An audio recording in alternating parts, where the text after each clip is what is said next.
All right, so this is probably one of the hardest things to do in all of calculus, and this is not really even calculus, but this is kind of the getting into integration stuff. So we're going to talk about Riemann sums again, and we're doing this over here from 0 to 2, so there's your 0 here, and this is your 2. And now we're doing the function f of x equals x squared, which is this parabola, and we want to estimate the upper and lower sums from 0 to 2, and we're going to do an upper sum and a lower sum. Well, an upper sum means that we want to have it greater than the function. So if we draw our vertical segments in here, kind of like we did on the last one, I hope you see that if we do right Riemann sums, that this function is going to be greater than, this is going to be the upper one. So in this case, this is a right Riemann sum.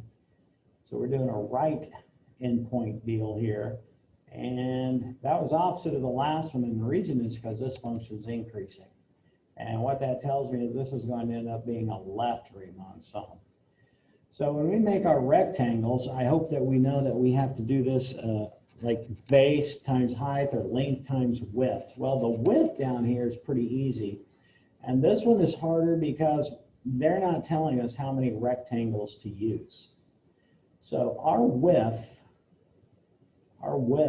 base is going to be our b minus a over n. And again, they're not telling us what n is in this. So in this case, we plug in our b and our a from right here, all over n. So that means the width is 2 over n. That's the easy part to find.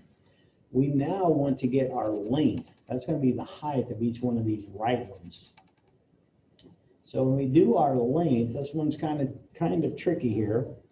We want to plug in the very first x value. Well, a is the initial value when you plug in this number, this left value. That's your a that you're going to plug in every time. That's the same a that is this a right up here. This is the same thing. And then it's going to be plus your b minus a all over n times some I value that's going to be in our summation notation. And this b minus a is still the same thing up here. So in this case, it's f of, and we're going to be plugging in a, which is that 0, plus your b minus a over n is 2 over ni, which is simply f of 2 over ni. And we're going to plug, that's our x value. Okay, now I is 1, so if you look, our first right value here of 1 is going to be this right side deal of that rectangle, this thing. So I is the first one right here. So this is a good deal. When we get over here, this one gets super ugly.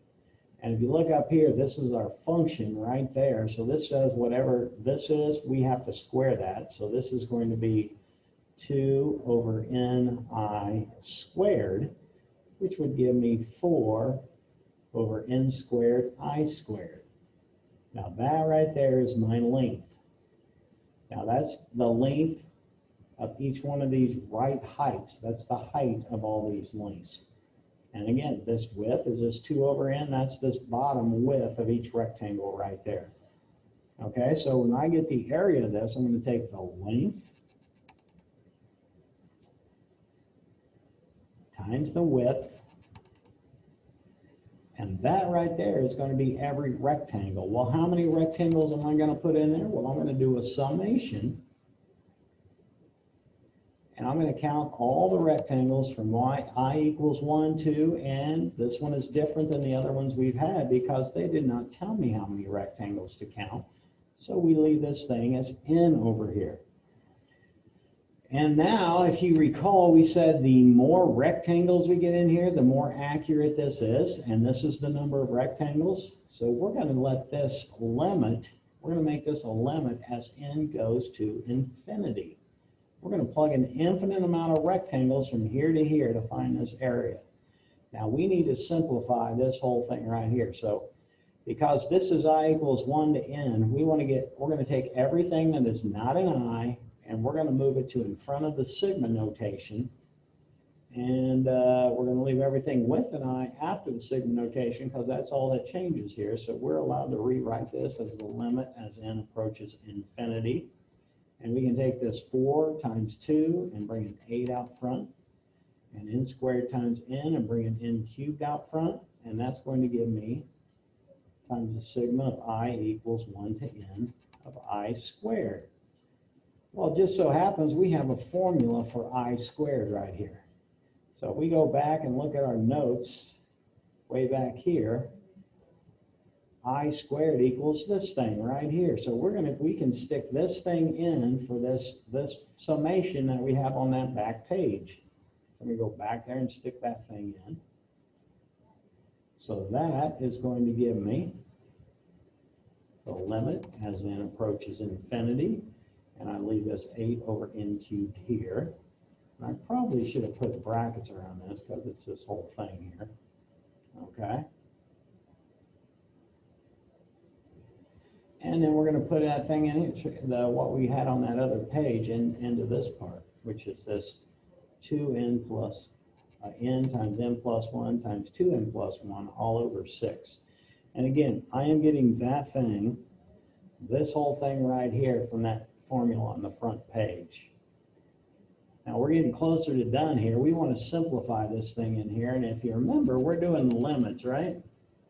So if we're doing limits, there's a shortcut for horizontal asymptotes, which is what this is. And we want to look at the biggest exponents. Well, if I take 2n times n, I got this 8 out front, I got an n cubed down here. And I take these 3 biggest powers of n times each other, that's going to give me some 2n cubed right here. And then I'm going to have plus, and I got a bunch of other stuff there that is there, but I don't really care about it because remember horizontal asymptotes are worried about the biggest power. And I still got this 6 here. So if you remember, if the biggest power on the bottom equals the biggest power on the top, which these are both n cubes, then we want the coefficients of these. So this coefficient on the top one is 8 times 2, which is 16. And the coefficient on the bottom was this 6 times n cubed, which is this 6. Which tells me that that limit goes to 8/3. So the area, if I had an infinite number of rectangles on doing a left, okay, no, it was a right? Yeah, right Riemann sum on this would be 8/3. Now this one right here is by far the hardest one. The width does not change. The width is still going to be the b minus a over n, all this same exact stuff. But now with this thing, it's different because now we're getting the lower sum. So we're looking at these things like this, but now we want the lower sum. So we're doing our rectangles from the left side. Well, the problem with this, well, let's go ahead and do this thing. So the length is not really a whole lot different, but there is a major difference here. This length is going to be f, and you still plug in the first number, which is a, which again is still that 0. And then this is still plus the b minus a over n, which is still the 2 over n that we get still right there, but this is where it gets a little crazy. If you think about starting over here, this is 0, right? We do not want to start at 0. I'm sorry, we would start at 1 because when we do summation, we're going from 1 to whatever our top number is, like this 1 to there, but we got to have a 0 here. So when you do a left, when you go from the left, these are the hardest. This has to be I minus 1. And the reason being is, again, we're going to plug this 1 in, the same 1 here that goes in here, but we got to be 0 because we're going to start at the far left here. So that right there makes this a crazy hard problem. All right, and then I'm going to go ahead and say this would be 0 because that a up there is 0. And it's not always 0, but it makes it easier when it's 0. So we're actually doing f of this thing. So now we're going to do the same thing we did down here is we have to square this thing to get f of x. So this thing is going to equal 2 over n times the quantity I minus 1. That whole thing squared. So when you square 2, you get 4. When you square n, you get n squared. But now we got to square I minus 1. That's a FOIL problem. So we have to square this thing and FOIL it, and we would get I squared minus 2i plus 1 right there. So this right here is a simplified length. Now I didn't do as many steps over here because but this is way harder. So if you ever have a choice, you always want to do a right. You want to do a right one because you do not have to put the -1. And whenever you do a left, you got to have the I-1. So this is the nastiest ones. So there's my length, there's my width. So I'm going to take my length again, times my width, just like I did on the other side. And then I'm going to multiply that times my width. And this times this is the area of each one of these rectangles. Well, just like before, I'm going to add up all these rectangles. So I got to do a summation from I equals 1 to n, because we're not saying exactly how many n's there are. And then this is going to be the limit as n goes to infinity, because we're going to put an infinite amount of these left rectangles in here from 0 to 2. So just like over here, just like from here to this step, I want to take everything that doesn't have an I with it and move it in front of the sigma notation. And I probably should put this whole thing in a bracket because it's the limit of that whole thing. So we're going to have the limit as n goes to infinity. And we're going to take this 4 times 2, put it out front, and that n times n cubed and put it out front. And then we put our sigma notation in here from I equals 1 to infinity of I squared minus 2I plus 1. And I need the brackets around this thing again because it's the limit of this whole thing. Now you got I squared, you got minus 2I, you got plus 1. And again, if you go back here to that front page, the I squared is still this, the I is this. And then a constant, that 1 is the constant times the top number. So we're using all 3 of these to simplify what's out here for each one individually. Okay, so let me go another one. All right, so the I squared part is the same as this I squared. So it's this same thing right here. So I still have out here the limit as n approaches infinity, and I still have this 8 over n cubed. But now, parenthesis, I got I squared, which is this thing. So it's n times n plus 1 times 2n plus 1 all over 6. And then this is a minus 2. And then I, if you go back to the front, we're going to go back to the real front, it's n times n plus 1. So I'm going to show that to you. That's this thing right here, all over 2. So I'm going to have 2, and then I got n times n plus 1, and that whole thing is all over 2. And then I got plus this 1, and if you remember, it's constant times the top thing. And I accidentally put an infinity up here. That is not correct. That should have been an n. So make sure you change that. If you put infinity there, I messed up. The infinities go out here. So this should be n out here.